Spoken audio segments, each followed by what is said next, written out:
De l'Évangile de Jésus-Christ selon saint Marc, chapitre 10, versets 46 à 52.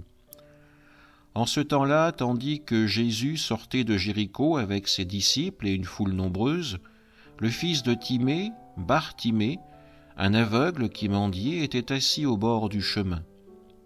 Quand il entendit que c'était Jésus de Nazareth, il se mit à crier « Fils de David, Jésus, prends pitié de moi !» Beaucoup de gens le rabrouaient pour le faire taire, mais il criait de plus belle « Fils de David, prends pitié de moi !» Jésus s'arrête et dit « Appelez-le !» On appelle donc l'aveugle, et on lui dit « Confiance, lève-toi, il t'appelle !» L'aveugle jeta son manteau, bondit et courut vers Jésus. Prenant la parole, Jésus lui dit « Que veux-tu que je fasse pour toi ?»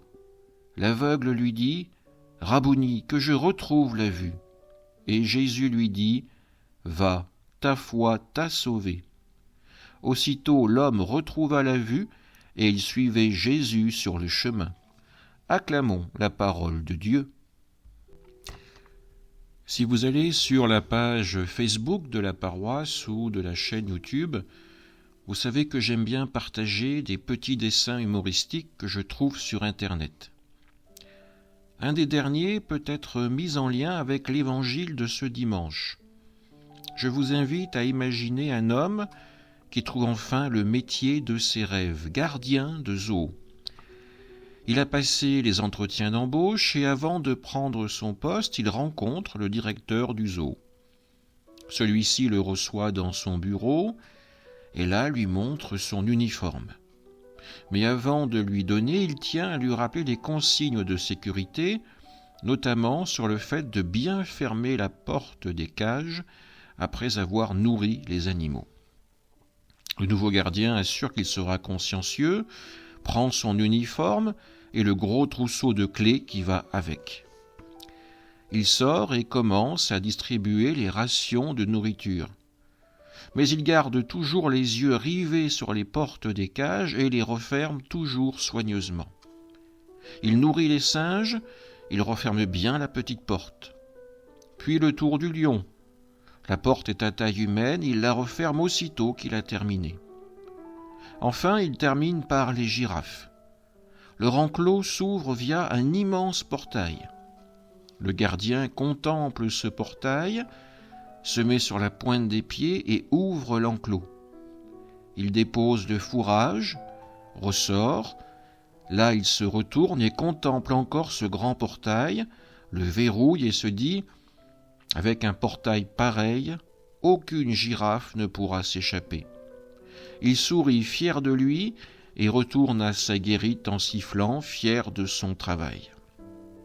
Mais voilà, si vous avez vu le dessin, vous connaissez l'astuce qui a échappé au gardien. Le portail est gigantesque, il est bien verrouillé. Mais le mur qui court le long de l'enclos, lui, c'est autre chose. Ce n'est même pas un mur, au plus une petite murette que le gardien pourrait enjamber sans difficulté. Et nos girafes regardent le gardien s'éloigner avec, dans l'œil, une lueur amusée. Elles pensent « Il n'est pas méchant, ce nouveau gardien. » Ce gardien, il est comme la foule qui entoure l'aveugle de la route et qui veut voir Jésus. Cette foule, elle ne voit plus un homme, mais un mendiant, donc moins qu'un homme. Il fait partie du décor comme les arbres, les pierres du chemin. On sait qu'on va croiser un rocher à tel endroit quand on prend la route.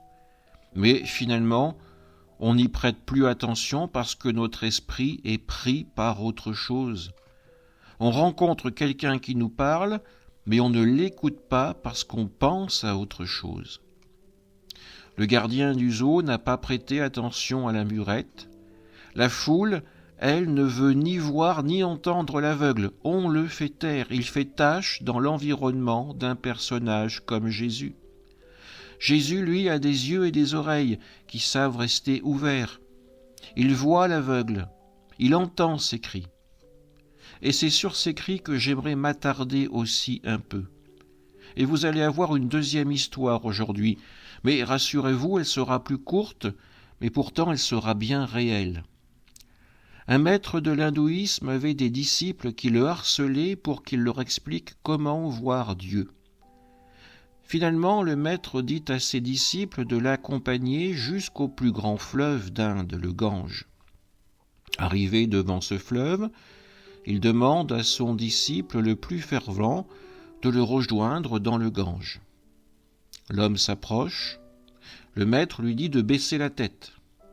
L'élève s'exécute, le maître lui pousse alors la tête dans l'eau et la maintient. Il la maintient tant que l'homme se débat, que l'eau bouillonne autour de lui. Puis, quand l'eau s'apaise, le maître sort la tête de son disciple de l'eau. L'homme reprend son souffle et le maître lui demande alors « Que cherchais-tu de tout ton cœur quand tu étais sous l'eau ?» L'homme lui répond « Le souffle encore court, je voulais de l'air, je voulais respirer et vivre. » Alors, lui dit son maître, tant que tu ne chercheras pas Dieu avec cette même énergie, ce même désir, tu ne le trouveras jamais. Bartimée, dans l'Évangile, démontre ce désir, cette soif de rencontrer Jésus. Mais nous, l'avons-nous réellement? L'avons-nous encore? L'Évangile de ce dimanche est simple, mais si nous l'accueillons réellement, nous pouvons en tirer au moins 2 leçons. Nous sommes bien souvent aveugles à ce qui nous entoure, y compris la présence de Dieu. Nous n'avons pas envie de faire trop d'efforts pour rencontrer Jésus. On se contente du minimum. Alors aujourd'hui, si nous longeons un fleuve ou une rivière en rentrant chez nous, ce qui est facile dans notre région, pensons à ouvrir nos yeux et notre cœur à la présence du Christ. Amen.